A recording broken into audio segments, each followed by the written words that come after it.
My name is Lauren Magiera. I am a WGN sports reporter, anchor, broadcaster at, I think I said WGN. And I graduated from Barrington High School in 2003, barely. So, easy question right off the bat. What's it like being back at VHS? I think this is the first time that I've stepped foot on campus since I graduated, and it's really changed. I mean, maybe it feels different because I'm an adult walking in as opposed to a kid walking in. I mean, the campus has changed so much. It's stunning. It is so beautiful. I feel like I was set up for success going to school here, and I can only imagine that that has only been exaggerated with the gorgeous campus and the way that everything has changed. And I can only imagine that the students today feel the same way, that you've been set up for success getting to go to school here.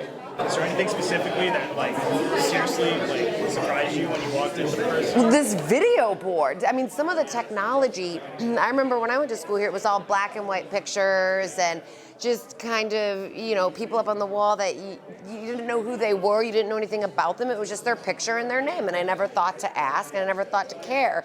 But with the media and the way that it's developed it explains who an alumni is. It explains the impact they've made in this world.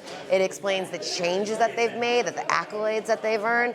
And it's interesting because you can almost fall down the rabbit hole of learning about some of the BHS alumni. And it's really interesting that that piece of technology is just one of the many pieces that is teaching students to learn about their alumni.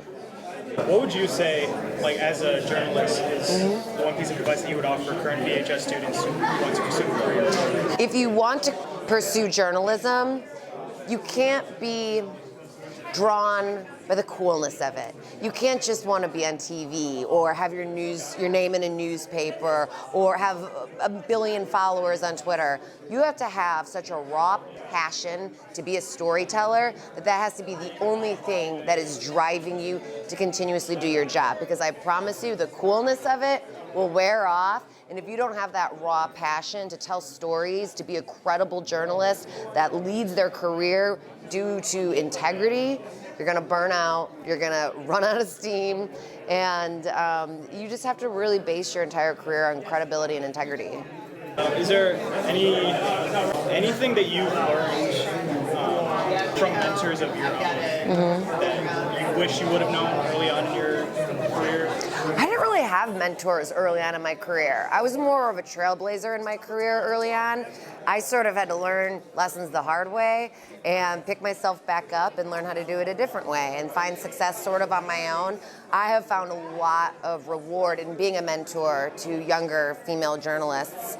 But I think probably some of the biggest advice you can possibly get is just stay hungry.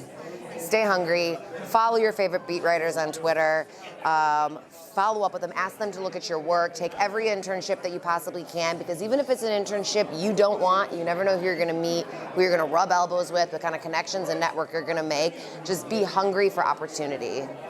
So what is the biggest lesson you've learned from Barrington High School and being a student here that you take into this day? I unfortunately had to learn a lot of very valuable lessons here at Barrington High School that I was grateful that I didn't have to learn later in life. One of them is when to ask for help. Another one, asking for forgiveness. Those are some of the two biggest lessons I learned here, and I was grateful I didn't have to learn those in my first job in the real world. One more question. This is just off the top of my head. Who's your favorite fan? My favorite fan? My mom.